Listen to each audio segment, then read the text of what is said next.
Looking for the latest comic book to add to your collection? How about the last card for that Magic the Gathering Commander deck? Well, the comic book stores got you covered. Shop online at comicbookstore.tcgplayerpro.com or come in person at 30 North Main Street, Glassboro, New Jersey.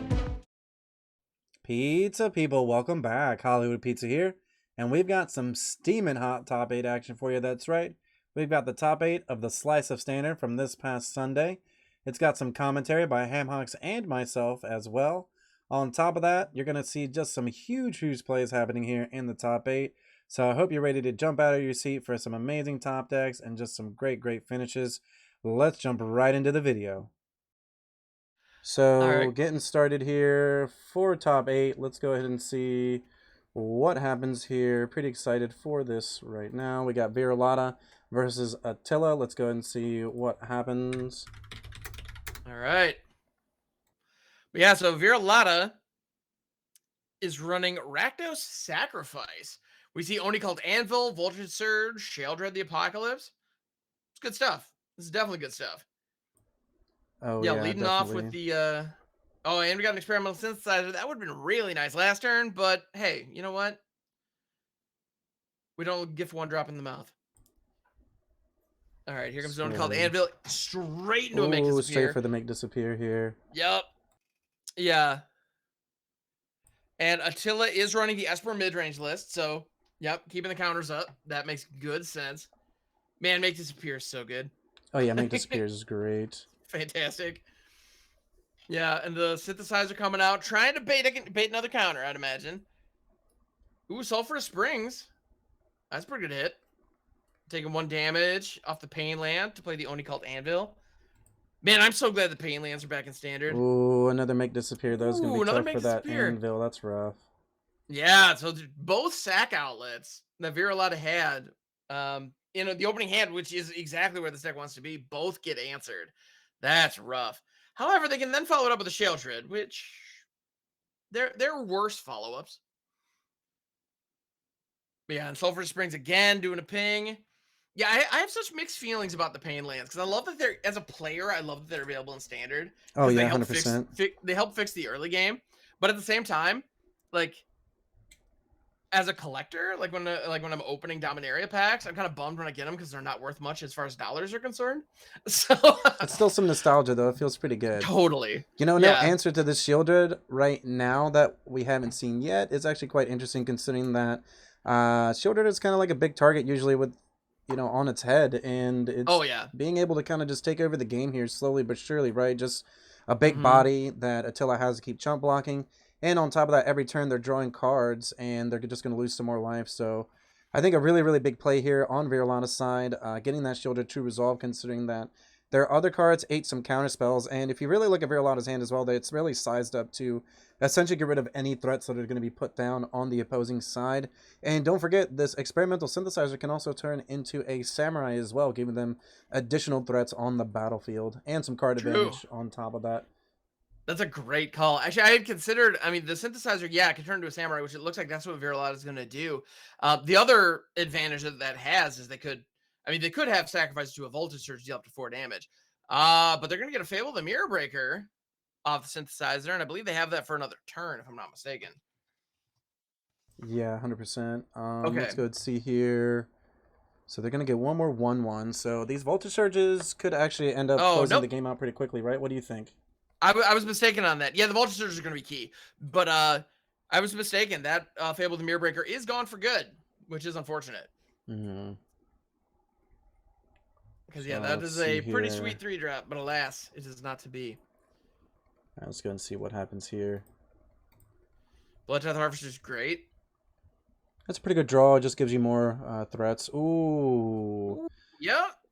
They kind of ran right into this Wandering Emperor, though, unfortunately. I think they could have not attacked with the Sheoldred, and they're definitely getting punished a little bit for it right now because they're not able to attack Enuma back. The Sheoldred gets exiled completely. And there is a Voltage Surge here that's going to kill the Wandering Emperor, which is fine. And you're also able to get the Blood Tithe down too, but... Yeah, all good things, but Sheoldred is one of those cards. I mean, I think everybody, when they first read Sheoldred, thought, oh, if this sticks, and it goes unanswered, the game is over. But how? So the question becomes, how likely is it to stick and, you know, stick around? You know, that's really the value of that card. Turns out, actually, with 5 toughness, it tends not to go, you know, not to get removed right away pretty often. And at the end of the day, if it sticks around, the game's just over most of the time. It puts so much pressure on your opponent just by existing. It's pretty rough. So yeah, no, that's a 100%. big hit for Attila being able to get rid of that. Yeah, now Virolata has all the removal in their hand, which is nice. Yeah, they But have quite a bit advantage on being able to pretty much kill everything that Attila puts down. And this Meat Hook also coming down here, ensuring that they're able to keep grinding the game to the point where they want it to be. And it also matches Attila's Meat Hook as well, considering that it's always kind of good to have your own kind of parity on the other side of the battlefield now. It did seem like Virolana actually had this game pretty under control here, but Attila's actually turning it around quite a bit by having a couple wedding announcements and just some added value with this Fairy Vandal in play as well.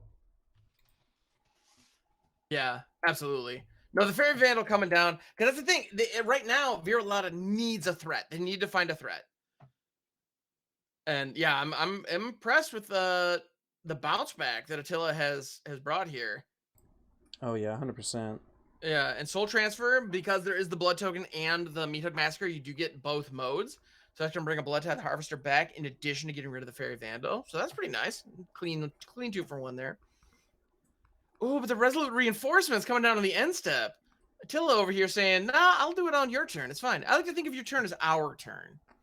That's what's going on there. Yeah, at this point, you can surge one of them, but they're all, at this point, the reinforcements has done its job. They're all 2/2s. Yeah, definitely. Yeah, I think that Takenuma, depending on what Virolata spins into with the Takenuma, that's going to make a big difference. Another harvester. I mean, harvesters are good. You can do a lot with those.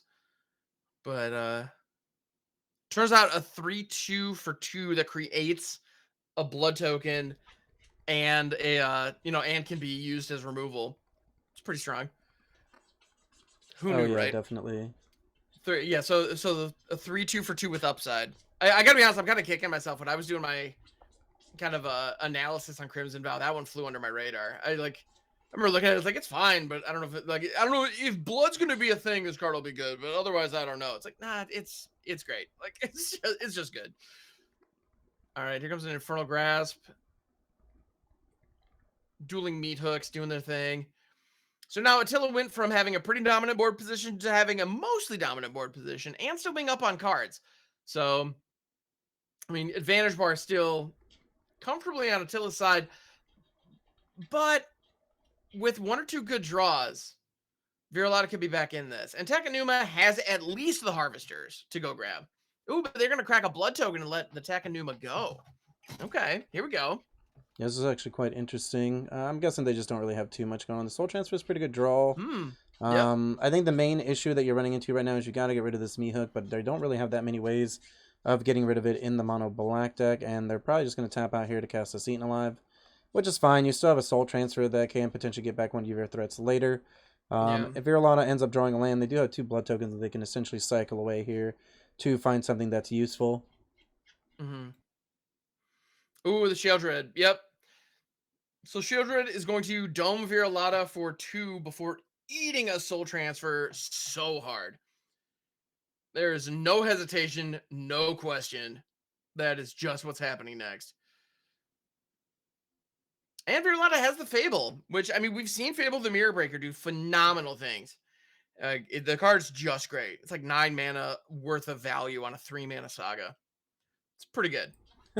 I just, like I said, man, every card does 3 things. You got to be doing so much. It's like Omnath was just the start, right? It's at first we're ban Omnath. Now there's so many cards that kind of feel like that. Look at this card on the other side that just resolved. Rafine definitely has felt like that before, right? Where it's just doing so much, like we talked about earlier, where it's drawing cards, it's buffing the team up, and already it's going to come down as a 3/6. So cards like Voltage Surge don't really have an effect anymore. And like I talked about, here comes the cycling of these 2 blood tokens, essentially trying to dig for something on their side that they can use. Maybe another Sheoldred would be nice. And Unfortunately, getting punished here by drawing just more lands, Ham. Ooh, that's Yeah, tough. working their way through the land pocket, which, I mean, it's nice to churn through that, but man, you needed some action. So here they can play out the Definitely. Haunted Ridge and be able to cycle the Zeotor's Proving Grounds, which I guess is not nothing, but woof, that doesn't feel good. And this is all game one. That's actually one of the things. Like, I love these tournaments for a number of reasons, and I love every phase of it. Like in the early Swiss rounds, you see some really cool, wacky decks that people are willing to just take a shot with, which is a blast. Like it's always good. But at the end of the day, you know the really good meta decks or the decks that are a little more dialed in and more honed are the ones that make it to this. Oh my goodness, Viralata drawing nothing but lands here. But one of the things that I love is once we get into the top 8, a lot of the time the games become super tight and super dialed in. And And that's huge right there. yeah, that was, I mean, the amount of cards that Viralata drew trying to find that Sheoldred or that piece of removal to get Rafine off the board, it just didn't come in. Now this is what happens when you got two kind of mid-rangey decks facing off. You get those grind fests where it comes down to who can stick a threat and have it last for those like 2-3 turns late in the game. In that case, it just happened to be Attila, but my goodness, that was a close one. Yeah. Now I think the real key there was that Viralata was hanging in there for a lot of that game and doing a lot of really good work. The thing was, they didn't have their Oni Cult anvils down. Both of their anvils got hit by 2 make disappears. That was huge. If you had put an Oni Cult anvil on their side of the board in the early game, then I mean Attila doesn't last that long. Like because the sheer amount of value they're able to generate by producing tokens that they can then sacrifice to produce more tokens to ping the opponent down. Yeah, it would have gone completely differently. Oh yeah, definitely. Yeah. Let's see what ends up happening here. You're right. I mean, Viralata not having their engine in play definitely set them back quite a bit, and the fact that they lost their second engine in the Sheoldred essentially, and this is going to end up being a bit of a tough keep here. They do mulligan, and they only have 2 lands, so really looking to draw at least 2 more lands for the rest of their hand to actually be quite useful, right? Yep. Oh, and that Sulfur Springs up the top was huge because now all of a sudden those 3 drops are unlocked. That's big time. Yeah. Yeah. Also, just throwing it out there, the fact that the Thopter pet and the little dragon pet both have flying entrances, we nice little pre-show. I love that. Yeah, the pre-game show. I'm all for it. Yeah. But here we have the Bloodtithe Harvester. That 3 power is no joke. Coming down on turn 2. Answered with the Graveyard Trespasser, which is pretty darn nice. All good things. It's good. Having that Infernal Grasp up, though, is actually phenomenal here because they can use the Grasp. Let's say just discard. I would think the Fable, even though Fable is like a huge power card, I think having the removal is just better. Okay. Just to make sure that you're able to kill most of their other threats. And it looks like they're actually going to go for the Sheoldred because they can't cast it yet. I'm not sure if I would have done that. I think that's kind of like a tough call there. But having the Fable's big, though, right? Like, you're still getting some value. Absolutely. No, Fable is great. And my thought was, and to be honest, I probably wouldn't have taken that line. Because I agree, discarding one of the 3 drops does make sense. To be honest, I might have left the Soul Transfer go. I may have regretted that decision, to be fair, but I might have chosen that because then you could cast out the Fable, and then the turn after, even if you don't hit your land drop, you have Sheoldred because of the treasure token. So these are some big aggressive plays now, though, right? Oh yeah, with this Tenacious Underdog coming back from the graveyard. Yeah, so there were a lot of options, a lot of lines that Viralata could have taken there, and yeah, I mean this one's clearly working for them.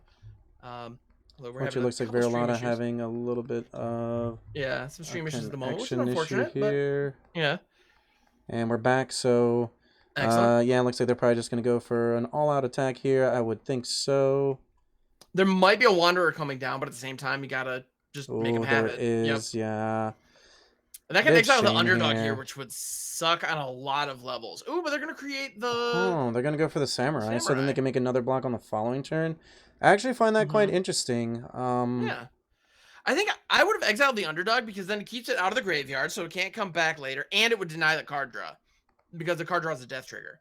Yeah, I think that card advantage right now is actually a lot more important than I think Attila realizes. But at the same time, they're up a game. They want to play it safe. They don't want to just commit to putting all their eggs into one basket, and maybe this play was better. You know, they get to make a samurai, they get to pass the turn back, and if they have yet another Wandering Emperor, then but yeah. instead they're going for the Fairy Vandal play here, it looks like. So they may end up going that route, and they actually use a Raffine's Town main phase to make it bigger than the Goblin. But we know on the other side there's a Soul Transfer. They actually top deck the land, so going to be able to Soul Transfer, plus use the Bloodtithe Harvester here. On top of that, they can actually use both sides of the Soul Transfer by returning back the other Bloodtithe Harvester. I actually think that's going to be a huge play here. Now, is it better to just kill the Wandering Emperor instead? Ooh, they actually chose... That's an interesting question. Well, they're going to get back the Shieldred that they got rid of earlier, actually, to the Blood Token. So, huge play here, and they actually generated enough mana to cast the second Fable in their hand, which... Are they going to do it? No, they're choosing for the Bloodtithe here. They also could have ripped Shieldred there. Oh, yeah, you're right, because they had the two treasures. Two open. They could have dropped Shieldred there. Ooh, with Attila tapped out. So, do you like the Bloodtithe better? Apparently, apparently that is... I mean, it's obviously what they went with. Yeah, I don't know. You're right. So, I don't know. I like Shieldred, right? Shieldred's like a real clock. How important is maintaining the treasure tokens? That said, now they have the ability to play the Fable and Shieldred. So having a Shieldred online right when Fable hits Chapter 2, you know, to draw some cards, that's pretty sweet. I can appreciate that. And you got the blood tokens down, which can draw you additional cards with... Oh, but now you got the... Yeah, okay. So now we kill Harvester is just sweet. Yeah, I think that's why they went for that play instead, was they wanted to make sure that they can control the game on their own side. We talked about being safe on Attila's side of the battlefield, and it looks like Viralata actually chose that route this time, considering that they went with the guaranteed removal spell. And even though Wandering Emperor can make a Samurai, Attila does need 2 creatures now on their side of the battlefield, which they are going to get from the wedding announcement. But the more important play, I think, right now is actually this Infernal Grass that they just drew, right? Right. Yeah, absolutely. Yeah, I mean, Shieldred is one of those cards. If it's on the field, you just need to get rid of it, or the game is probably going to end. Ooh, and yeah, Wandering Emperor is going to trade with trade with the Harvester, because the Harvester is great. Wandering Emperor is great, just on her own. She's just a great card. And Bloodtithe Harvester is very, very good. But the moment you combine Bloodtithe Harvester with the Reflection of Kiki-Jiki, get out of town. Those two do phenomenal work together. Do you think cycling the blood token first was better, because maybe you could have drawn like a Trespasser to play now? Okay, possibly. Here's a Bloodtithe. So yeah, now you do. Yeah, and I got the Bloodtithe with the treasure open on Kiki-Jiki. All right, that's pretty sweet. I don't know if you have to main phase this. I mean, now the question is, though, which is really good. Yeah. Yeah. So they're just gonna take it, which is good for you. Yep. Yeah, I mean, it's either a lava spike or you kill the creature. I mean. Yeah, pretty much. I think them having 4 blood tokens is gonna be massive, though. I think just being able to turn through your deck and find exactly what you need is gonna be what Viralata's kind of missing here. Considering they're just out of gas. I mean, if they draw a land, they're just gonna pitch it to the Fable, get a redraw, and then they have 4 blood tokens to crack. Ooh. Whoa! Farewell. That was about... Oh, but that's a great draw, though, to follow it up with, right? Yep. Oh, man, haymakers on both sides, and a tenacious underdog to boot that they can actually blitz on the following turn. Ooh, but here's Shieldred. What a huge play. Whoa. From Attila here. Cow. Oh, Soul Transfer, though. What a top deck. Holy crap. Wow, what plays here. What is happening right now? Oh my goodness, tenacious underdog coming down to crew the Bankbuster to put Attila at 2. Attila has no responses here, as the game is just going right through Viralata's stack. Yep, gonna get them down to 2 life here, HamHocks. The game ends up being the same where it was after all these huge bombs. Here's a Takenuma from Attila, potentially trying to find something that they can play right now as well. Looks like it's just going to be this Fairy Vandal as kind of just like a desperate play that they can cast on Flash. That's all they got. Yeah, that's what they need to do. Yep, gonna go for the draw off the Bankbuster. If there's instant speed removal, that's another swamp. That's not gonna do it. But... Okay, so we went through some top decks here. Yep. Looks like they'll just be dropping this Fairy Vandal as like a chump blocker. Still a great play from Viralata. You want to draw first. No need to come in for 4 when you can just draw the card and get through your deck with that swamp here. And they'll probably just drop one of these swamps and pass the turn back. Yep. So Attila at 2. They do have 2 cards in hand. And Viralata go ahead and tying up the match here, 1 apiece, we're going to move on to game 3, HamHocks. Those were just 3 back-to-back turns that were just huge. That was like just unreal. Absolutely massive, right? Yeah, when you have an opponent who has that much board presence, notably no planeswalkers, and you have Farewell in hand, you're feeling like $1 million, especially because at that moment, until his hand was bigger, I believe they had 3 cards. I believe they had 3 cards in hand, where Viralata had 1, which we knew was a land. So obviously, like that, or no, none at the time. That Farewell, like if you're Attila, you're feeling like, sweet, we did it, stabilized. I can rebuild here, and then Viralata top decking the Bank Buster, followed by the Tenacious Underdog. It's like, no, I still got this. It Plus was the soul incredible. transfer. Like, yeah, you took 2 off the Shieldred, but that soul transfer was massive. This is a risky hand here, and they actually ended up keeping it. Now, a lot of their main thinking probably behind keeping this is that they're on the draw, so they automatically get 1 draw to see the 3rd land. And then they also have an experimental synthesizer, but you know what? Why don't we just top deck the mountain to not take any damage and pass the turn back? Damage yet. Absolutely. And now we still have a card that is potentially going to generate some form of card advantage here shortly, and then on top of that, you're going to have a Fable as well. Yep, and they're waiting on the synthesizer because they're assuming they may hit. They may be able to draw a card they could play, which would be pretty correct. Nice. Yeah, you don't want to just blow your 1 mana draw spell, essentially your expressive iteration, into nothing. Yeah, turn 1 synthesizer feels really bad, and even turn 2, even if you have any land drop, it's not where you want to be. So yeah. Don't get me wrong though. I mean, right now they're actually a little bit behind because the Graveyard Trespasser followed up by a Rafine means that they're potentially going to take 4 damage, and on top of that, the Graveyard Trespasser is going to be a very tough threat for Viralata to remove here. So going to be interesting to see what ends up happening here in this matchup. Yeah, and so this next turn, they do have an opportunity to, filter their hand a little bit. And they're going to let Ob Nixilis go, which is interesting. Because Ob Nixilis can do a lot of cool things. Unfortunately, Ob does not have any kind of removal mode. It's hand hate, life loss. It can create it's token generation. All good things. They're all where you want to be. But at the end of the day, without removal, it's not going to help on this board state. However, getting the Blood Tithe Harvester and the Goblin Shaman token means that there's 5 power back. So if that Graveyard Trespasser wants to be untouchable here, they need to dump 2 non-land cards to the connive. 100%. Otherwise, Viralata can trade for it. So we don't know what's going on in Attila's hand. There is a very real chance that they are looking at multiple lands that they would like to discard, but they can't really afford to. Well, now they can't double block, though, because the Trespasser is huge, and here's a Kaido, which actually just gives them a ton more card advantage, correct? Oh, yeah. No, Kaido's massive, especially in a situation where you're the beatdown, and you want to be swinging anyway. Yeah, if you can get Kaito, it might as well have... It's a 3-mana Planeswalker that might as well say +1 draw card. Definitely. Like, I know there's a little bit more to it, but come on, that's what you're doing. Yeah. Now, granted, Attila's putting all the counters on the Trespasser, and right now the Unicall Anvil is just going to keep chump blocking the Trespasser comfortably so long as it stays on the battlefield. And you're also going to be able to exile... Excuse me, you're going to be able to... Here, I'm trying to think. Give me one moment here. I was thinking more exile something on your side, but I guess the Trespasser could end up exiling this Tenacious Underdog either way, which is going to be really bad for them. True. So yeah, you're actually in some trouble on the other side as well, but I mean, this Urborg repossession, I guess it's okay. Getting back the Underdog and a Planeswalker. So it protects the Underdog from the Trespasser, like you're saying. Prevents the ping as well. And here comes Ob Nixilis back in hand too. So you can do worse than that. Oh, and casually gain 2 life, which the cards that incidentally gain life can be pretty darn nice. Yeah, that's actually huge. So we'll see if they end up making the Rafine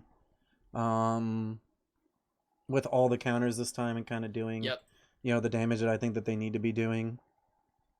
Yeah, it looks like that's where they're going. Yeah, that's Farewell plays. Oh my goodness. Okay, yeah. That was absolutely that Farewell was nuts. Insanity. Just everything happening there was nuts. Yeah. Man. Farewell is one of those cards that it does a lot. And in the games where you need it, you need it. Yeah, I'll Oh be yeah. honest. Actually, I do have one of my commander decks that has a farewell in it. Because I'm a monster, and You just like to be a big meanie, huh? I do. I love being the big meanie. Absolutely. Yeah, you can actually Uncle Russ, former well, our former commentator this evening. He was here earlier. I play a lot of Commander with him and some friends, and we have a lot of fun, by the way. But yes, yeah, you can ask him. I've been known to be a big old jerk at that table because there's a time and a place for that. Ooh, Ooh, discarding the couple Bank Buster redraws. was an interesting choice, but then drawing another one just cause. Yeah, So because they all knew that right. they were gonna draw another one. I guess it's okay. Yeah, I only need one. I'll let this one go. Yeah, I How only did you need know one. that? This is huge, Okay. Ham. I mean, Oh yeah. they can actually kill the Rafine with the Reflection now. Because they can combo the Blood Tithe Harvester, and then this Graveyard Glutton is just going to continually get chump blocked every single turn by either the Ob Nixilis Devils and or some of these Onical Anvil tokens. So I actually Wow. think that Virolana's in like a really good spot here. Granted, a Wandering Emperor could change that quite quickly. True. But yeah, I mean, at the end of the day, Fable the Mirror Breaker is a strong card. Yeah. Just is. I don't know what to Granted, tell you. I think if they did have a Wandering Emperor, they probably would have played it to get rid of one of those creatures. But Yeah. yeah, I mean, this Ob Nixilis is doing major work, and it's so funny where back in the day, we would always be like, oh, you got to have a removal spell to answer. But nowadays, it's like all you really have to do is go more over the top than what your opponent's doing. And Mm-hmm. by them playing this Urtai here, I mean, Virolana has a really good shot at just straight up copying the Blood Tithe Harvester to make sure that they do kill the Rafine. So let's see if Attila has an Mm-hmm. additional removal spell here for the Blood Tithe Harvester that they're targeting, and they do not. So it looks like they're actually going to lose this Rafine on their other side, and I actually think that this is where the game is still favorable for Virolata's position. And on top of that, you're right, Ham. I can hear it in your voice there. That Shieldred that Yep. they just Oh top yeah. decked is huge. That's money. Oh my goodness. You know, because that's the thing. Virolata had a lot of great things going for them here. And that Shieldred, yeah, you heard my gasp as that came off the top, because that just that's a deal breaker right there. That's big time. Yep. And because now a treasure token is going, there's a construct now, so that's chump block for days. Yep. And they Yeah. still have the Not to devil token to mention, block. yep, we still have the devil token in the mix too. And on top of all that, next turn, another reflection is going to flip. So even if Attila has more removal to deal with the reflections, there'll still be 2 reflections on the board. And that Shieldred could eventually come down, which is actually just going to deal a lot more damage and make that Kaido a lot worse, right? Considering that they're going to have to start losing 2 life for that Kaido activation every single turn, which means that, yeah, the Fairy Vandal is going to grow, but you're slowly shrinking here. I mean, you're at 9. Really looking for some life total gain here. And it actually looks like they're going to go after the Planeswalkers, and I think you're pretty happy if you're Virolata here. I mean, yeah, you can block their creatures on the ground to save one of your Ob Nixilises. That feels pretty good. You can also use the Onical Anvil to essentially eat your artifact here to drain your opponent of some life, which I also like as well. So yeah, just going to lose the 1 Ob Nixilis, which is okay. Going to have to lose both of your creatures, but you can essentially deal your opponent quite a bit of damage here with the Devil Token and the Onical Anvil activation. On top of that, on this following turn, the Reflection is going to potentially just copy this Blood Tithe Harvester and keep that removal going, right, for what's on the battlefield. They actually chose the Urtai here to finish off, which I actually think is the better play. Yeah, makes sense. Definitely. All right. And it looks like they're going to go ahead and uptick here. Yep. Uptick on Ob. Before any other plays, Attila chooses to take 2 damage. Going to copy the Blood Tithe Harvester here, I would believe. Yep. We got a little bit of lag here, so sorry about that, sorry folks. about that, folks. Yeah, the game's just lagging, but that's fine. I really appreciate all of our players who do stream in Discord. And Virolana is actually just going to try to go for the win here. Yep, I don't blame both them. attacks with the Shieldred locked. Well, but even without the Shieldred, you have the Onical Anvil. So Shieldred's just icing at this point. So yeah, going to get them down to 4 life here. I think you just cast the Shieldred. That's 2 damage, plus the Onical activation will give you more damage. Another 1. Yep. And you still have a good blocker in making a token off of the Onical Anvil. And you can also just cast this Bank Buster, which you can use to crew from the Shieldred if they end up using a removal spell on the Shieldred itself. Right. And they're choosing not to. They're actually just choosing to go to end step here. I guess what they actually are doing is they're leaving the 1 mana open to cycle the Blood Token to gain some life from the Shieldred, maybe, to at least get some value from it if it does end up eating a removal spell here. Okay. And this is actually going to be our last match here in the top 8. So top 4 is going to be up shortly as soon as this is over here. Very good. All right. So yeah, choosing to go to the end step, use the Only Called Anvil that creates the construct, because notably the Only Called Anvil, you can activate it on either turn, but it will only create the construct token if you activate it on your turn. So that's smart. All right, here comes our tie. Presumably going after Shieldred. That's who I'd be going after here. But I mean, at this point, Virolata just has so much advantage, no matter what. I mean, they've got it, I believe. I mean, Urtai is a good answer to Shieldred, but... Yeah, see, they're getting some life here, which is nice. But they can't even attack with this Graveyard Glutton anymore. Which is quite surprising. Yep, there's another Fable. If they do attack, I mean, you're just chump blocking with this 1/1 Kaido. Gonna draw some cards, though, which is good. Yeah, but since it let's go ahead and attacks, see what happens. It's card selection. But now, with the Only Called Anvil down, Obnixilis is basically +1 discard a card. Because if you take the 2 damage from Obnixilis until it will be down to 1, Only Called Anvil, you sack a blood, boom, it's over. Yep. So this is whatever that card is, it's about to get chucked. No, wow, it's not. They just went to 1? They're just dead from the Only. They're just dead. Right? Anvil's got it. I mean, at the end of the day, Virolata had a lot of different ways. Oh man, that's so crazy. What a crazy finish here, Hammer. Yeah, absolutely. My goodness. Wow, congrats to Virolata for taking the match down. So let's go ahead and see what happens in this matchup. We have Jun mid-range facing off against Mono Black Control. Hammer, if you were to pick a deck to win this match, what are you thinking? I mean, as far like if I had to put money on the line, I would probably root for the Mono Black Control in this particular match. Excuse me, this particular matchup, because yes, Jund is very strong, but I think Mono Black has some answers. That said, who would I like to see take it down? I gotta root for Jund. I mean, I love me some Jund. Oh, and also on top of that, Hyatt Cannon or IAK, our our Jund player here, is rocking the Timmy avatar. That's just classy. I love it, man. I've been rocking that. I bought each and every single one of them. I've been rocking the Timmy one, playing some mono green, and I tell you what, there's no better sensation than Timmying out and just slamming some big juicy threats on the battlefield and just punching your opponent. It feels good as hard as you can. Oh, you know that's like my favorite thing to do. Oh, I get so excited, man. Oh, no, so I picked him up too. Right at a time when I was playing some historic combo action with the Oracle of the Alpha. And so of course I have Johnny as my avatar for that one. I had Spike for a little bit. Like the cards coming out is kind of cool. Like they're all cool. I mean, I think that there's some really cool stuff in the store right now. I'm not gonna lie. Like normally in real life, it's a lot of fun. It's so funny. Like real life, I was such the opposite. I never liked foils and cared about that stuff. But like on Arena, I'm like, ooh, I really like these avatars and these sleeves, and ooh, it'd be cool to get like this alternate art of this card that I wouldn't care about in real life. Right, it's so funny. I mean, exactly. I'm the guy who's like, don't bother getting cosmetic. The cards are expensive enough. Don't worry about it. Ooh, I can put Johnny as my avatar. Yay! Yeah, like I'm totally a hypocrite in that regard. It's one of those things too, when like every now and then there are a lot of cosmetics that I just straight up don't care about. When they show up, it's like, all right, fine, somebody's gonna be happy with that, rock on, whatever. But the moment they show like those showed up on the store, it's like, dang it, Wizards, you got me. Like, yeah, all right, I'm in.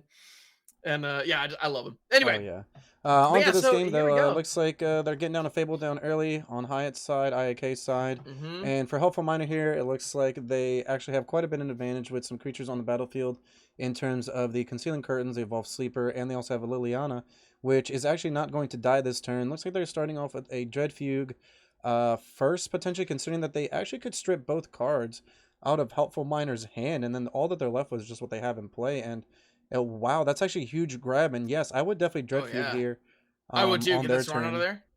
Being able to deny your opponents 2 card draw engines with hand hate, oh, that feels good. Now they have the Evolved Sleeper on the field, and there's Liliana in the mix. I mean, that's the thing. Yeah, you're getting rid of that I think in this case, yeah, gotta let Titan go. It doesn't feel good, especially because this particular version. I mean, I love discarding Titans, but it's because I love running reanimator strategies. Yeah, I think it's Cruelty of Gix. That's what it is. Cruelty of Gix is so good. Yeah, I'm a fan. And I'm very upset. 5th land here, so they have Infernal Grasp, which is fine. It's gonna be able to kill the Sleeper, maybe. I mean, the 3/4 Menace is tough because it's a guaranteed clock against you. But oh, they're gonna have to sacrifice off the Liliana. Yep, that hurts. Yeah, unfortunately, IAK here A bit of a tough spot. Gonna take, I believe, a lot more. Yep. Yep, gonna pump up the sleeper here to a 3/3. And yep, gonna use that to kill the sleeper. So they're still gonna take 5 damage, go down to 10.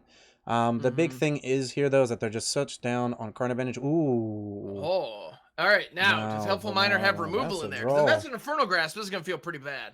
Oh, and it is. Wow, Doggone no way. And that emote definitely sums up how I feel about it as well. That's it. That was tough. Both players are hellbent, but Helpful Miner has the advantage on board. Oh, yeah. Oh, and even going for the upkeep Field of Ruin on the Proving Grounds. So, yeah, IK is going to tap it for mana, but that's going to disappear by the time they get to the main phase. So, yeah, let's see what happens here. Yeah, I mean, man, IK's got to draw some things here. Yeah. Ooh, Rutstein's pretty good. Okay. If they, mill a creature? That can generate some value. Oh, they mill a land, so they just get a treasure. Okay, so they're going to go down to 4. Yeah, so they only get a treasure there, but they also don't draw that land next turn. That's nice. Ooh, Trespasser's huge here, though. Oh, yeah. Really big draw from Miner, so there goes a card. Mm-hmm. And IK, unfortunately, going to go down to 3 here, so Liliana not really doing too much of an effect there. They mill another land. Ooh, Teachings of Kieran's pretty good. Unfortunately, I don't believe it. Is Rutstein a once a turn trigger? Yes. Okay, so yeah, unfortunately, they're not going to get another trigger here, so they may have gotten like creatures or anything else. On attack, that's it. Yeah, because the eye has menace. Even without this down tick, yeah, even without this down tick, Miner still had it. But yeah. Yeah, unfortunately, IK going down there. I mean, they kind of just ran out of good cards to play. Anyways, we're going to go and move on ahead here. So we're going to go on to game 2. Helpful Miner was able to take down the game with quite a bit of some grindiness. That Liliana and kind of just like a commanding board position. But we see IAK bringing some cards here to hopefully give them that aggressive advantage that we were talking about just a moment ago. So let's go ahead and see what kind of opening hand they have and what kind of start they're able to do here. It looks like they're, definitely going to be on the play here. And a little bit of a slow hand, don't get me wrong, but very powerful, right? I mean, you can cast your Invoke Despair on turn 4. And on top of that, you're going to have a Goblin token and maybe even the Reflection's going to flip over. So I think that this is looking really, really good, I think, for IAK in terms of a start, even if it is just a little bit slow. I agree. Yeah, when you're working with a slow hand, and that Duress is a sweet draw here. Oh, yeah, it definitely gives them something to do. And on top of that, like, it gave Helpful Miner another draw. So who knows if one of these non-creature cards they just drew. But it's more likely they probably drew that second Shieldred because there's no way they keep that hand. Right? Yeah. Unless maybe they really, really, really want the Shieldred here. Yeah. And so on that Duress, there was a choice between the Reckoner Bankbuster or the Infernal Grasp. Both are good hits. Hyatt choosing to let the take care of the Infernal Grasp that way. The early Invoke Despair is far more likely. And now there's also a Terra Sunder in the mix. I actually really like this Terra Sunder here instead. I don't know if I would discard some cards. I kind of like the hand. I think, Jugon's is the only card that's a little bit weaker, but it is a Saga, so it kind of gives you a little bit of a 3-for-1. The main thing is I could definitely can see maybe wanting the hard 5th land rather than relying on this Goblin to kind of give you some treasures. I would definitely... Ooh, I don't know if I get rid of this Fable. I think that's pretty close. I don't know. I really expect this Goblin to get eaten up on the attack, which is why I think keeping the Fable is better, because if it does, you get to generate some mana. Ooh, they actually go for the Duress play here, so it's kind of rough because now Duress doesn't really do anything, right? You know that they have 2 Shieldreds, so you kind of have to look at their hand to see if they do have something, or you just keep up this Terra Sunder now to deal with like one of their cards, and then use the Invoke Despair on your following turn, right? Kind of like an end step Terra Sunder into... But it actually looks like they're going to double spell with the Jugons plus the Duress, and Helpful Miner just with the redraw here on the Bankbuster, pretty casual. But at the same time, with that's going to make that Duress a little more meaningful. So that was so they kind of did that just a little bit early, right? Ooh, but it was awfully nice of Miner because unfortunately there are no hits in there. There were 2 cards we didn't know of, neither of which are viable Duress targets, but we now know what they are, so that's nice. Shieldred coming down. Yeah, this you gotta tear this asunder. Yeah, let's see here. So, or do you attack first? Well, chances are they're not going to block with the The with a agent. sleeper. Yeah, because that's Yeah. ultimately what you need. You need to get that evolved sleeper out of here. Sleeper's just a 1/1, so even if they do kill the Shieldred's probably going to crew the Bankbuster, so you still don't have a good attack. Wow, this is actually kind of... Okay, interesting plays here. Yeah, just Yep. going to Terrace under that. That's fine. They still Just have sort mana of to what you gotta cast do, yeah. Shigeki. Yeah, going to crew, yep. Mm-hmm. Still don't know if I agree with getting rid of the other Fable. Yeah, I think it comes down to a question of which is better, Jugan or Fable, and both are great. Frankly, like they're both fantastic. But oh, that duress. Goodbye, Invoke Despair. That's a shame. Well, and I think it's fair to say Invoke Despair is probably the reason why duress is so popular right now. Mm-hmm. I mean, because that is such a nasty hit off that. So painful, too. I mean, I feel like they had this game kind of like in their pocket for a Mm-hmm. moment. Maybe they should have still just cast the Invoke because it's still such a huge play, right? Even if you're just killing one of their cards. I mean, getting Right. the Riff out of your hand and making your opponent lose some life is really good. Now, granted, Shieldred was on the battlefield, so they would have ended just losing life just as much as their, you know, it would Mm-hmm. have been the opposite. They would have lost life and their opponent would have gained life, Right. essentially off the Shieldred. But, um, yeah, I just got another sleeper here. Interesting. This looks tough, I think. Yeah. For IAK a little bit. I mean, this is phenomenal because you're getting a really good card on the battlefield True. with this Remnant of the Rising Star because it flies. Mm-hmm. Miner has a Shieldred on the other side. So, Ham, you could Shigeki here for, let's see, it's it's double X, right? Is it? I'm trying to find it right now. Excuse me, folks. I don't normally play No with worries. Ooh, so now Shigeki. the Yeah, it's reflection double of Kiki, X. yeah, the reflection of Kikijiki can target the remnant of the Rising Star, and they could pump mana into it if they wanted to, Ooh, that's which could actually be a really good interesting point. Yeah. They're because actually going that for the could deliver. Goblin. Yeah, that could deliver a lot of pain in the air, which is nice. Hmm. Okay. Okay, just making more treasure. So I still think that maybe they save up for the Shigeki, so that way they can get their Invoke Mm-hmm. Despair and maybe another removal spell back. And Yep, then they can that start makes to kill sense. things on Helpful Miner's turn because right now, I mean, you have a pretty good board presence. You can pretty much block everything that Miner's going to be attacking you with. I think that Mm-hmm. what you're hoping for is the late game to continue because not only do you still have viable threats on your side at the same time, you're potentially able to get answers for what your opponent's going to be doing. Yeah, absolutely. Essentially playing that mid-range game, which we talked about who's the beatdown, but Helpful Miner is actually a little bit more of a beatdown, considering they have quote-unquote 3.5 creatures with one of them being a vehicle, the half Right. being the vehicle. Right. Exactly. So Remnant going to go ahead and put a counter on their own Evolved Sleeper, which I think is really Yep. good, considering they can Absolutely. also use that treasure that they have to make the Evolved Sleeper into a 3/3 as well. Mm-hmm. That is an option. Well, and at this point, though, the Evolved Sleeper is not at its second level. So you don't even need to use one of the treasures. You can just use the Death Cap upgrade to upgrade it to a 3/3. It won't have Death Touch yet, Ooh, that's actually a really good but point. Yeah, because the base power mm-hmm. will be 2, and yep, looks like they're going to Yep. go ahead and do that now. And I don't know Ding if they have ding. a reason to go all the way. I would probably save the treasures for the For the Shigeki. Shigeki, Yeah, I would yeah. really. I mean, if you're gonna channel Shigeki, you want value. Ooh, huge draw. Okay, no Titan in the Wow. graveyard though.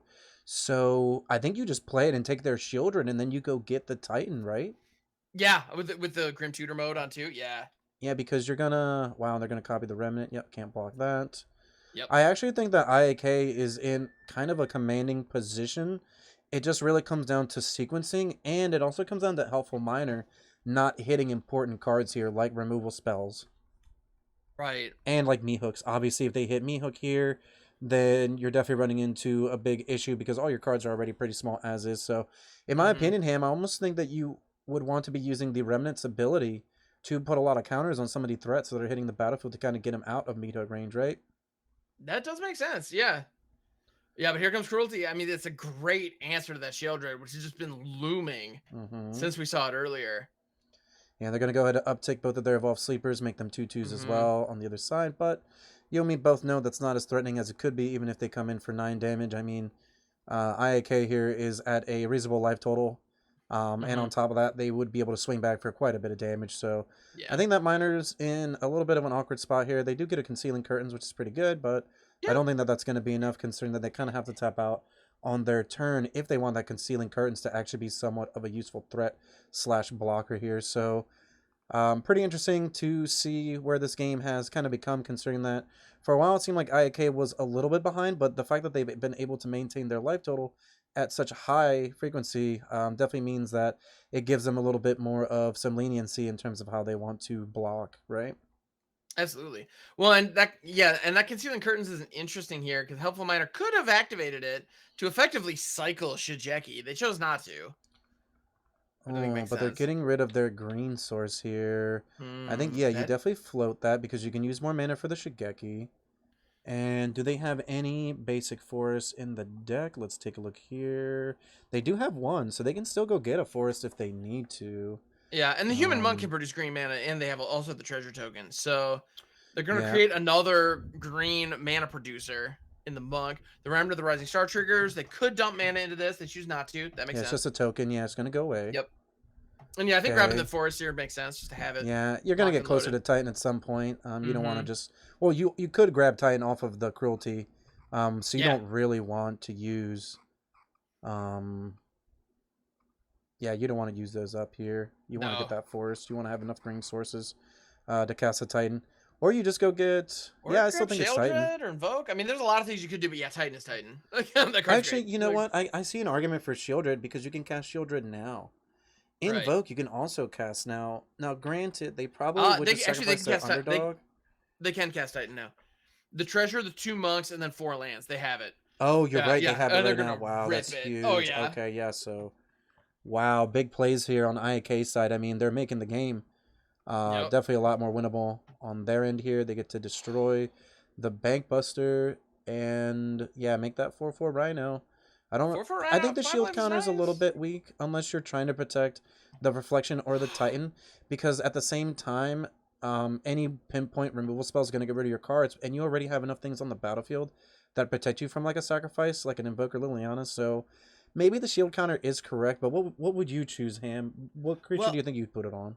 I'd probably put it on Fable, if I'm honest, because Fable and Titan, we've seen what that can do. It's savage. Ooh, the Infernal Grasp though that they drew was huge. So yeah, that shield counter looking even worse now. That's why I think you got to get that 4/4 Rhino down. Shield counter. Now, definitely one of my least favorite things, I think. But they still get to use it now. The one thing about the shield counter, though, it will add to the total of modified creatures on IAK's board.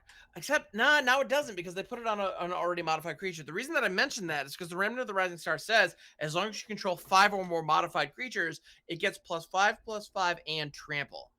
So it goes from a 2/2 flyer to a 7/7 trampling flyer. So had the shield counter gone on the Fable or the Remnant of the Rising Star itself, then all of a sudden they're only 1 modified creature away from that thing basically having the game locked down.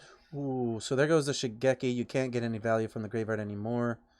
Dread Fugue's a dead draw, but you get the Shieldred back, which is huge. Or your Titan. Or your Titan. Ooh. Titan with a Fable locked. I mean, either way. I think it's Shieldred.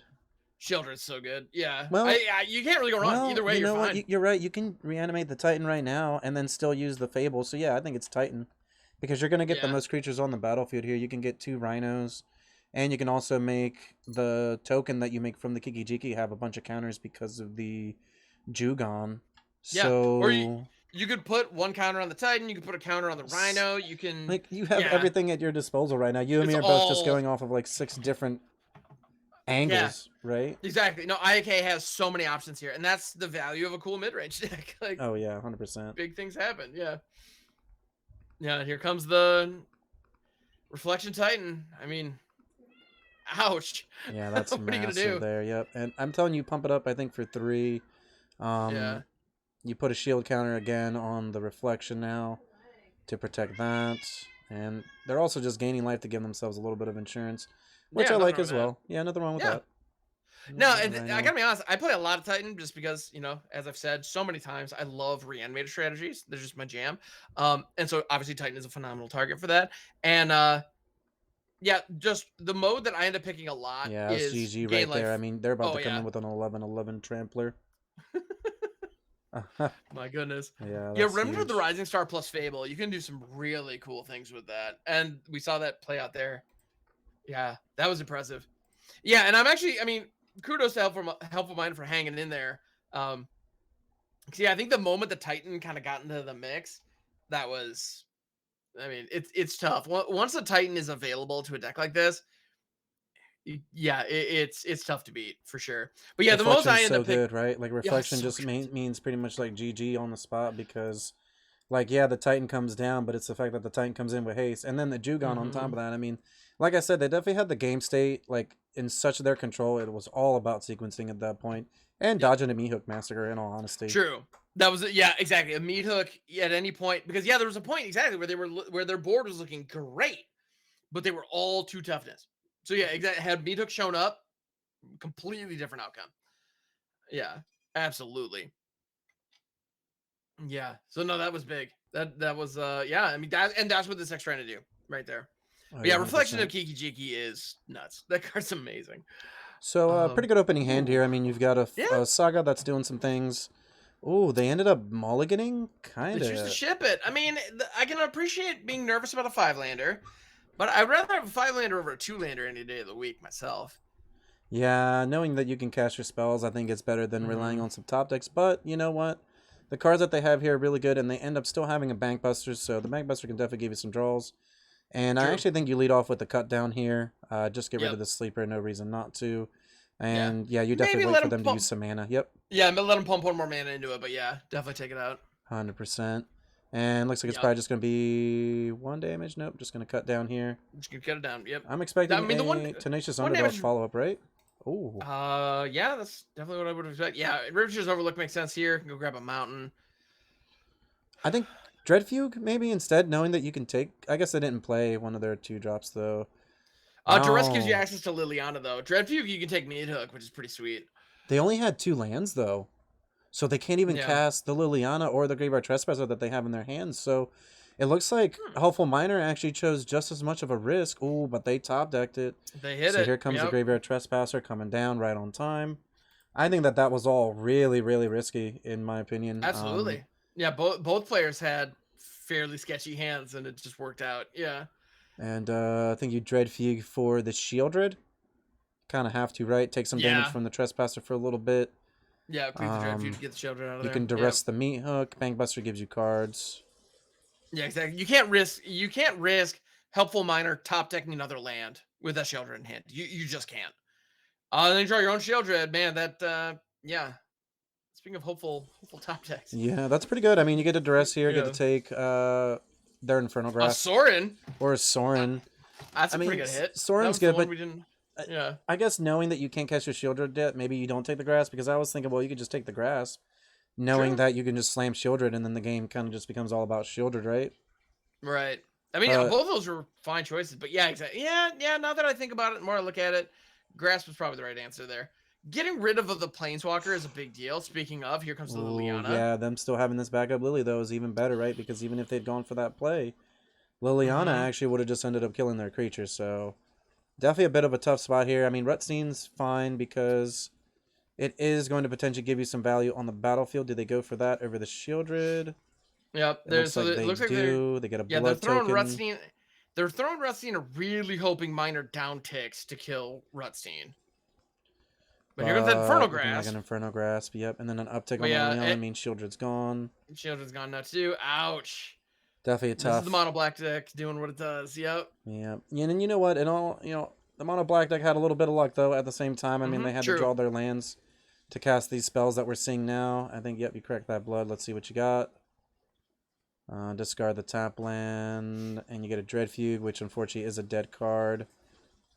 You can just, yep, go ahead and put that in the graveyard. That's fine. And Just chucking it because they know full well they're never going to get a chance to use it. yeah, Miner's in a pretty good All spot right. here. I mean, they got a Liliana that's just big. Yep, just going to go ahead and cast that Meat Hook. Yeah, beat it Give for themselves 0. some So insurance. yeah, because they were going to they wanted to uptick Liliana anyway, so might as well just throw it down. Yeah, exactly. And then here comes the Overlook, which is an unfortunate draw, even if it does gain them some life. Oh, and it's very painful because the land isn't going to come and play untapped. So, Graveyard Trespasser are going to turn into Graveyard Glutton, and this Fable, unfortunately, is not going to hit the battlefield here this turn. Liliana's going to eat that right up. And if they really wanted to, they could just ultimate their Liliana, which I don't really think that's that great now. I think you just keep churning and burning with the uptick of some discards here. Yeah, I agree with that. Because, I mean, at this point, even if Miner has, you know, removal in hand that they would rather hang on to, the uptick on Liliana, you're still trading that removal for whatever the threat is over there. So, oh, it was another Glutton. Or no, it was another Trespasser. I'm kind of surprised they didn't play it out. Oh, because it gives them damage now. That would be the win. Yeah. That's the additional creature that they needed. They didn't have one, though. Ooh, and they top deck a Mehook. I think you got to draw here. Yep, yeah, you have to. Otherwise, you're just dead if you don't have an answer. And that, I mean, it creates the token. That's fine. But, and this is going to gain you a life, so that's something. It's not enough, though, unfortunately. Yeah. I mean, you got to just play out the Meathook. Okay, definitely with the emotes here. Knowing that their end is kind of coming here for them. Yeah, they have those stickers. They're going to use them. I mean, you gotta play it because Liliana can just strip it out of your hand. Although Liliana can also just down tick and just lose. So that's definitely what we're going to see because the Bankbuster's tapped. Unfortunately, yeah, down tick on Liliana, swing for the win. That's that.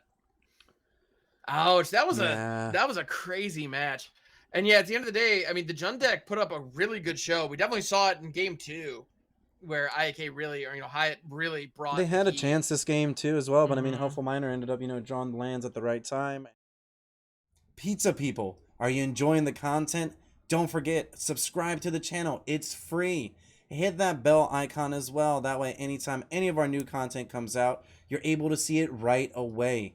Hey, leave a comment down below as well. Tell us what you're going to play in the next event, or tell us what you're enjoying about the video. Don't forget, check out the description too. We've got tons of great content down below. And on top of that, we're going to have our tournament schedule too. So get in on it. Hope to see you. But we're going to go ahead and start off the finals here. So we're going to watch it from Helpful Miner's side, who we actually just saw on the opposite side just last round. Going to go ahead and get ready to start this off here. Hammer, what's your prediction here for the finals? What deck do you think is going to take it down? All right. So we do have the mono black control deck piloted by Helpful Miner, who, when you're looking at meta decks, a lot of the time people will say like, oh, well, that deck is just really good. Like, of course they're winning games. The deck is really good. I'm like, okay, yeah, obviously you need a good deck. But the truth of the matter is, if you're going to succeed in an environment that's this fierce, especially with, I mean, we were looking at a situation where we had 90 people at the start of this thing or thereabouts. I mean, that's a big field. Like, you got to earn it if you're going to get to this spot. So not only do you have to have a really strong deck, but you also need to know how to use it and be just a good Magic player in general. And so the truth of the matter is, Helpful Miner has proven that not only are they playing a great deck that we all know, but on top of that, they're playing it very, very well. And they're going up against a Grixis mid-range deck, piloted by Gleason here. That is also, frankly, awesome. Like, this is the this sometimes is referred to as Grixis vampires because a lot of the creatures are incidentally vampires. Yeah, although that said, I'm actually looking at the list and they are not running Evelyn the Covetous, who was the one piece of vampire synergy that you sometimes see in these Grixis lists. But otherwise, it's Bloodtithe Harvester, Corpse Appraiser, you got Shieldred, you got Tenacious Underdog, Fable the Mirror Breaker.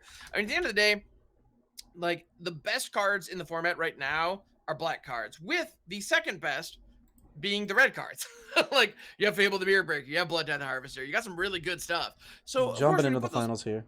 When you put those together, good things happen. So I actually think this is going to be a really close one. And I think it's going to come down similarly to that last match that we just watched. I think it is ultimately going to come down to who sees the better cards more often throughout the match. And it looks like Helpful Miner's off to a pretty darn good start here with a snap keep hand, if I ever saw one. Oh, yeah, definitely. Yeah, and I mean, I got to be honest, like, Mono Black's kind of the bugaboo in the format right now because it's just something that we see, us land, those of us who jam on the ladder, we've seen it a lot. It just is what it is. So I kind of want to see Grixis take this, but it's tough to bet against this mono black deck right now. Oh yeah, definitely. So yep, in the finals right now, let's go ahead and see what happens here. We've got mono black versus Grixis, just like you mentioned. It's going to be a big tight match here. Let's go and see what happens. I mean, we know it's going to be grindy. We know it's going to be a while to finish. Oh At yeah. least we hope Well, so. 100%. Well, and additionally, like this hand that Helpful Miner has is awesome because it's like got plenty of lands. You got Shieldred, you got the Tenacious Underdog. Meanwhile, the Grixis deck does run Corpse Appraiser, Mm-hmm. which is a phenomenal answer to Tenacious Underdog. If that thing ends up in the graveyard, then your Corpse Appraisers not only get rid of the Tenacious Underdog, but also basically use it to draw cards, which is awesome. So obviously Gleason wants to line that up one way or another. And Fable the Mirror Breaker is coming down. So yeah, this is Underdog versus Fable. I mean, it's pretty good stuff. And here we have the Goblin is attacking in. That does put a Tenacious Underdog in the graveyard because Helpful Miner did choose to block. So if we have a Corpse Appraiser from Gleason, that Underdog's out of here. And if they don't, they have 5 mana to work with. Here comes another Fable. I mean, we've seen what can happen when multiple Fables hit the table. That's pretty darn good, as it turns out. And now Predictions Helpful are Miner, up as well. By the time you see this, they might not be up, but predictions are up, so definitely get your votes in. Love it. The joys of the delay, but yeah, it is necessary for events like this. Anyway, yeah, so today's Underdog online. You got the Goblin Shaman online. Yeah, double Fables. I mean, double Fables are phenomenal. And it's especially nice because we can see that Invoke Despair coming. Oh, yeah. And since that Invoke Despair is likely to be showing up soon, having double Fables, you can just let one of them go and keep the other one. Not the worst situation to be in. Oh, here comes Shieldred, though, dealing some damage. I mean, listen, Ham. This Invoke Despair is going to be huge, regardless whether or not they have 2 enchantments to sacrifice. Urtai, though. Oh, okay. Going to destroy the Shieldred. Oh, yeah. Which I think is still fine. I mean, like I said, you still have this Invoke Despair. So the fact that Gleason's tapping out on their turn just to deal with your threat, I think is huge. I like that a lot, actually. Oh, yeah.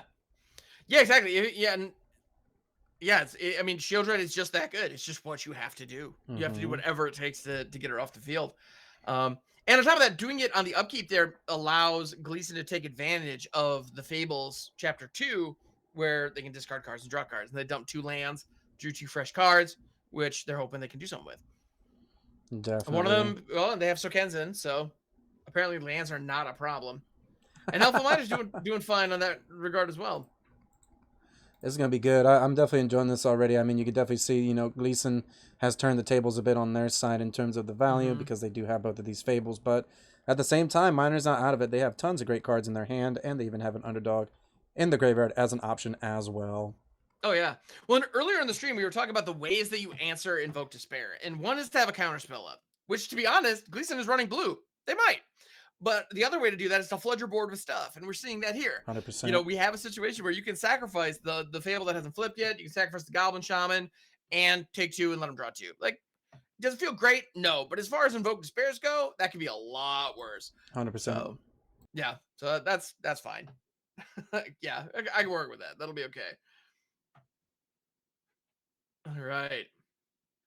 Bloodtithe Harvester with the Reflection of the Geeky Cheeky live. That's not good, Ham. That's not good. That is quite a lot of removal. Consistent removal every single turn. And you're also going to be taking a ton of damage here. So even though they got that Invoke Despair down, it wasn't enough so far. Gleason, though, at 13. So it's not that life total is that high, but their board position is looking really, really good here as they're continually able to just manifest more and more removal every single turn. Yeah, exactly. Oh, and a Shieldred for good measure. Holy cow. Yeah, I mean, Miner needs to get removal, and they need it now. And they have the Reckoner Bankbuster and the, and the Evolved Sleeper, both of which can help you dig for answers, but Shieldred loves it when you dig for answers. That's not what you want to see. Yeah, I gotta exile your own Shieldred, I'd imagine, here, which you hate to do, especially with the Technuma in hand, but what choice do you have? Yeah, it's got to get some kind of board presence going here, because otherwise Gleason is just going to run away with it. Yeah, this isn't going to be enough. The Bankbuster by itself, and you're tapped out. I mean, I think, slowly but surely, Gleason's definitely has accrued tons and tons of value here. Like I said, with the Reflections, the Bloodtithe. I mean, the Urtai was huge, even though, like you said, yeah, you're tapping out on your turn, but that's a card that you definitely have to deal with right away. Oh, yeah. Yeah, and usually you don't want to tap out in your own upkeep. That's definitely not a great time to be doing that. However, with, Shieldred's passive ability of being able to punish you for drawing cards, with a Reflection of the Mirror Breaker hitting chapter 2, like, you know, if you know you need to take advantage of that, yeah, the timing's correct. Like, it's not fun, but it's what you got to do. Gonna have to discard a card here to get rid of this Graveyard Trespasser, but it's definitely fine. Totally As Helpful worth it. Miner, unfortunately, is tapped out, so they're not able to use the Sleeper's ability here. And they're going to get the crew, though. So they still have a beefy card on the battlefield that does block most of the cards outside. Shieldred, but you and me both know. Shieldred's not coming in. It's just going to sit there as a super enchantment and continually drain Helpful Miner's life total here, unfortunately. Oh, and Gleason had a voltage surge for the Bank Buster. Okay, all of a sudden Shieldred can swing in all, you know, now. That's Oh, yeah, I guess I spoke a little bit too soon there and got a little bit of some commentator's curse. No, exactly. No, I thought that call was dead on, but that was, holy cow. Yeah, and Miner already knows that they're way too behind here and they have to concede, unfortunately. So yeah. Well, and so I talked a lot throughout the course of that game about how good it is to get double Fables down, and I think a big part of that, there was a moment when Helpful Miner looked at Gleason's graveyard and there were 4 lands in it, and that right there is kind of the silent value that you get off Fable of the Mirror Breaker. Being able to craft your hand with that Chapter 2 ability, it is easy to overlook that and undervalue it. But that was huge because Gleason was able to get exactly what they needed to set up kind of an impossible board state. And the value snowballs are something that we see in Standard right now, and that absolutely happened there. Like, they had the Blood Tithe Reflection combo, they had Urtide, they had Shieldred. It's like, you need an answer to all of this. Like, you need to answer just everything I'm doing here. And like, that was savage. I mean, yeah, there comes a point when one board state becomes truly, not unreasonable, but like, just almost impossible to deal with. And that's where cards like Farewell come in. That's where you need stuff like that, which obviously Mono Black isn't running. Actually, right now, Mono Black, outside of Meat Hook, Meat Hook's the only answer that Mono Black really has to a board presence like that. Which, to be fair, it's a pretty good one, but in a world where Blood on the Snow used to exist, yeah, it's definitely a thing. Drag to the Bottom is a 4 mana, but obviously in Mono Black, it's not good enough because of the domain. But yeah, agreed. Let's go ahead and see what happens here in this match, or in the second game of this match. Helpful Miner kind of snap keeping the hand. I'm not sure. Double Meat Hook's fine, I guess, but... Well, Meat Hook is what they needed last game, and they never saw it. So, seeing it here, like, okay, I'm not letting this go. You're coming with me. Yeah. Let's see what happens. It's going to be interesting. Like I said, we wanted a really good match. It's a shame that it didn't drag on just a little bit longer because we've definitely had some good long mid-range games. But congrats to Gleason to taking game one down. And let's see if Miner can swing it all around here with the value that they can gain from the Bank Buster, or potentially this Meat Hook kind of sealing the game for them later on when the opponent has kind of flooded the board with too much. Absolutely. Well, and this is one of those things, just a reminder to folks at home, especially if you're just tuning in, this is the finals. These are the last 2 competitors standing. The winner of this takes home all the glory, all the marbles, all the bragging rights. This is it. And Liliana comes down. -2, being able to answer the Blood Tithe Harvester. In general, you don't love spending 3 mana to deal with a 2 mana threat, but in this case, totally worth it. Definitely what you got to do. Because then you also are left with the Planeswalker. That feels good. And there's the Field Ruin in hand. Dumping one of those to the discard is not an issue. Duress isn't great, but at the same time, you have 2 Meat Hooks. So, okay, they got one of them. You still have another one locked and loaded. Yep. Still got plenty of mana too. You can cast all your cards. Not really worried about it. Right now, Miner's looking pretty decent. They can help grind Gleason's hands down. Wow, that's actually what we in the biz call a huge draw, unless Gleason actually has the Duress. Because then the Book Spare is going to go right away pretty quickly. Yep. Now, notably, Helpful Miner... Helpful Miner only has 3 black mana on the field. Well, they can activate the Field of Ruin to get rid of the Xander's Lounge. Potentially, like, I would say maybe you could even do it right now, because then you still end up with untapped mana. And then it could also end up hurting Gleason, because I don't think Gleason... Taking a look at this deck list here, Gleason does not have any islands in their deck. So they wouldn't be able to What? go get another blue source. So I still think maybe the Field of Ruin might have been the better play here. And there's a detail there. Helpful Miner did put a stop on the upkeep. So we're going to chill out here, and here comes the Field of Ruin. Yep, you called it. 100%. Yeah, here comes the Field of Ruin. But granted, they might be able to use some of that mana on their upkeep, whereas before, they're actually just not going to do it. So yeah, they're shutting them off of blue here, which means that they're not able to cast some of their better cards like Corpse Appraisers, Urtais, anything like that. So let's see if Gleason actually has a follow-up, one of those slow lands from the Innistrad block here to give them that blue mana which they need, or else what I'm thinking is if Gleason all they have is Shieldred, then Miner just slams this Invoke Despair if they draw the 5th land, of course. There's the duress. Yep, every time. Ouch, that hurts. They've had it every time for them. Just very, very, very well timed. Yeah, just huge also, here, getting rid of this Invoke Despair. Also, mad props to Gleason of all the duresses to choose from, of which there are many. They're rocking what our friend Strider Stone calls the Nick Cage in a boat, which that's pretty good from Ixalan. It's beautiful artwork, love it. Photographs, Meeting Master. These are all good answers. But, yeah, they kill things. Oh, Soren's pretty good. Yeah, Soren can do some work. Might have kept that swamp in case they get a Liliana down. You had enough mana to use the Infernal Grasp on this Shielder that's coming down anyways, so... 2 cards from Gleason, so Gleason definitely down on the card advantage. Looks like they're just going to go for a Tenacious Underdog. I would not waste this Infernal Grasp. It would be a waste of a card, as you're kind of hoping the top deck will land, because then you can Soren plus Grasp, right? Yeah, that would make sense. Absolutely. Oh, and we do hit it. There it is. Yep, there we go. Excellent. So, yep, going to cast a Soren here. And you have Bankbuster plus Infernal Grasp. I think, yeah, you just uptick on the Soren. That way you get closer to ultimating it. And on top of that, icing on the cake is the land that's on top. That actually does not deal you damage. So not only is Helpful Miner able to continue the card advantage, but they're able to not lose any life on the way. Unfortunately, a second duress does mean that this Infernal Grasp is probably gone. Oh my god, I believe that's the third for Gleason. The third duress of the game. They chose the Meathook, Ham. Yeah, they stripped both Meathooks and the Invoke Despair. My goodness. I think the Meathook's pretty telling. It means that they want to get some more cards on the battlefield because, and they actually just have an outright answer for Soren. So that's actually why they got rid of the Meathook, because they don't want to get, like 3 or 4 for 1 here, depending on what they end up placing on the battlefield. Oh, but they just draw another one and their own duress. All right. Yep, here comes 4. Here comes the beatdown. Yep. Absolutely. That's the great thing about Bankbuster is it's just a 2-drop. It draws you 3 cards and then becomes a clock. Like, that's just lovely. Yeah, Graveyard Trespasser and Urtai. Exactly. Yeah, like you're saying, that stripping the Meathook was very telling. Here comes another Field of Ruin. Because that Urtai is not available, like you're saying, without any blue sources. Because they don't have any basic islands to go grab here. That's one thing. Whenever I'm running a multicolored deck, I usually make sure I have at least 1 basic of every color I care about, just for situations like this. Because you never know. Yeah. This is going to be huge here.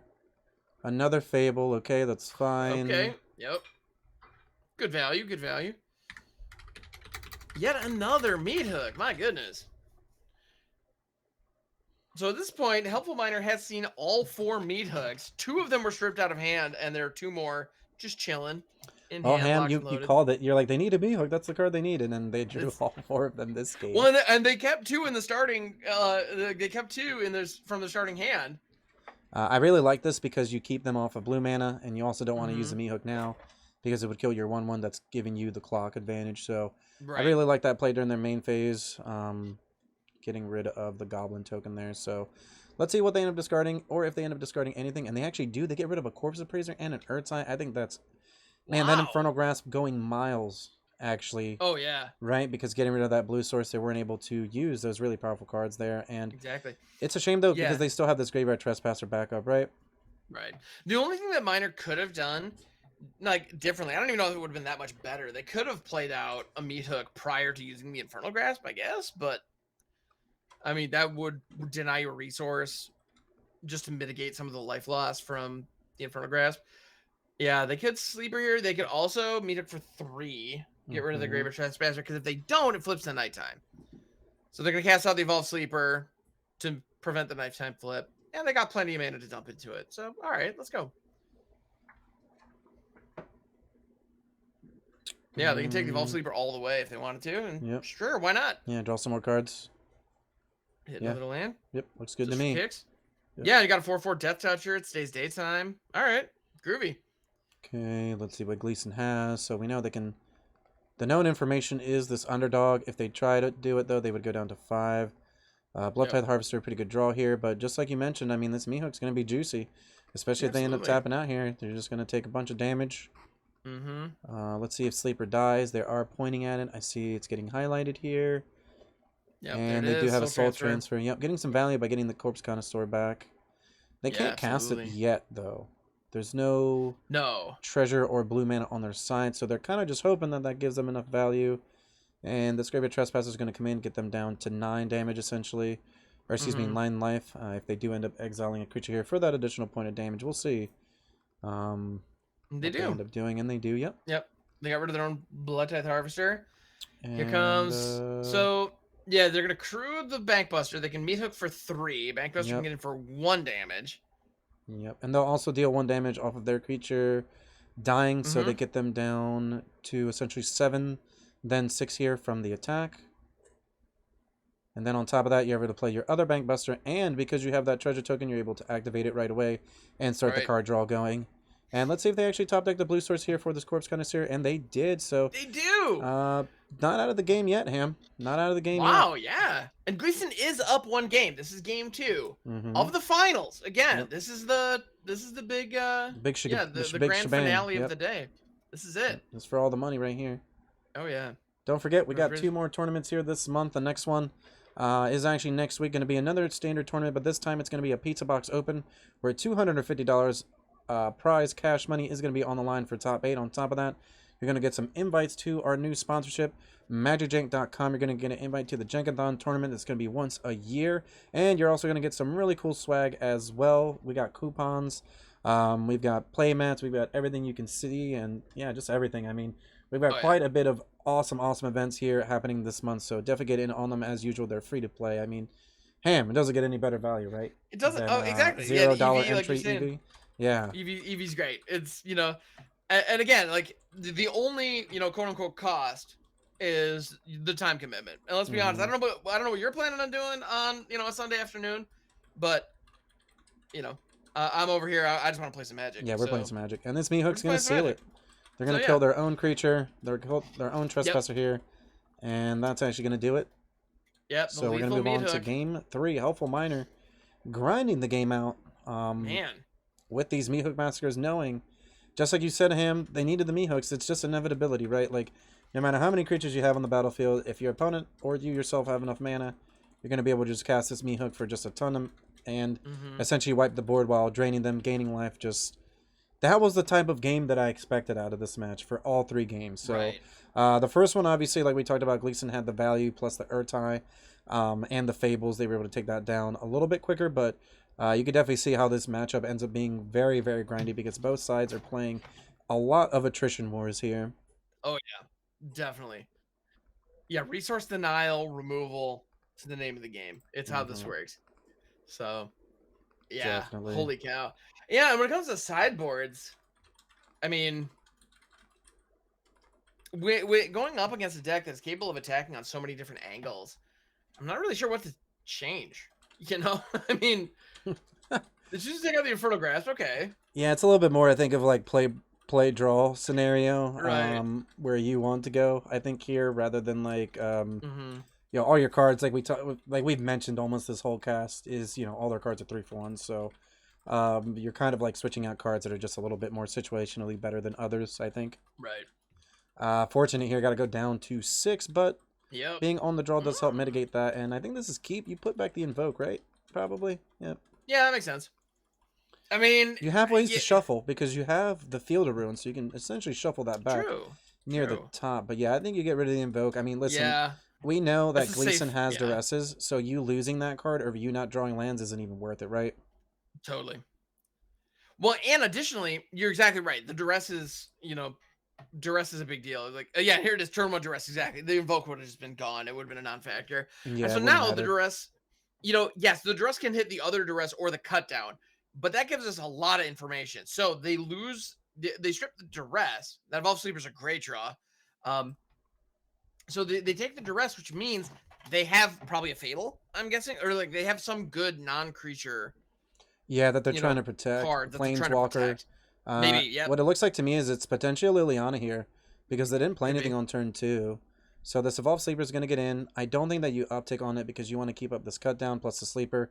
Just like you're Yep. saying, like let's say that they do end up fabling, that you want to make sure you kill that token so that way there's no value. I don't necessarily agree with them not playing the second Sleeper here though. Just because either way you Yeah. could still use your mana to pump one of them up. And if they play Liliana here, then you're definitely in some trouble. But they don't have double black. It's looking like just a Corpse Appraiser. And like I said, I'd rather have played that Evolved Saber because now you could have pumped it up and then made it a 3/3 Yep. and been able to do something. But instead, this cut down doesn't have a good target anymore. Nope. Yeah, Corpse Appraiser, I mean, it's a really solid card. 3/3 for 3 that replaces itself in hand with some card selection and can help fill your graveyard. I mean, what more do you want? That thing does it all. I mean, yeah, you have to juggle 3 colors. You have to be able to cast it. You know, that's the tricky part. But yeah, pretty fantastic. And it dodges the cut down. That's big time. So it looks like we have a Graveyard Trespasser here potentially coming down because it's just a better use of mana. They could go for the Evolved Sleeper play, but I still think they lost just a little bit of tempo not playing it last turn. Yeah.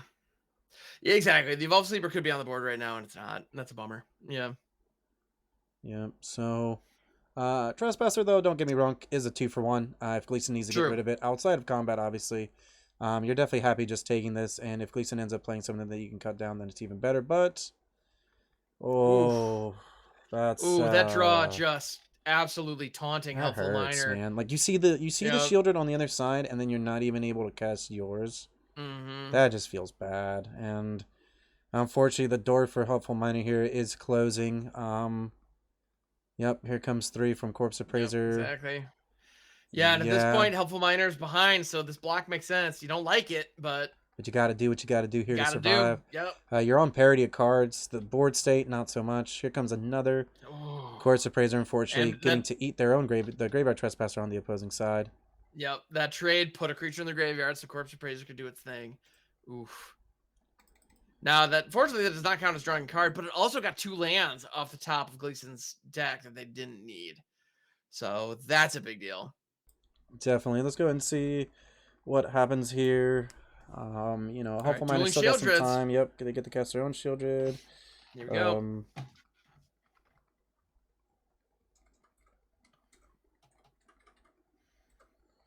Yep, so at this point, those Shieldreds are going to cancel each other out.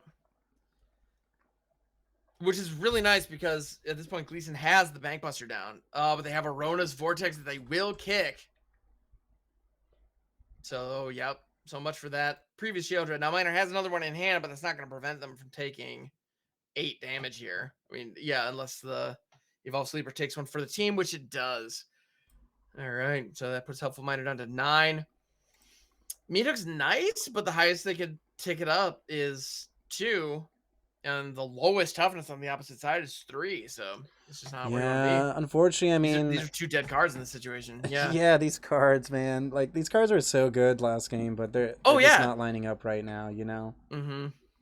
Yep, getting some more value from the Bankbuster, gaining some more life, which you like to see because you know that means that maybe they're still digging for something, but at the same time, you also know that what they have on the battlefield is just enough to win. Right.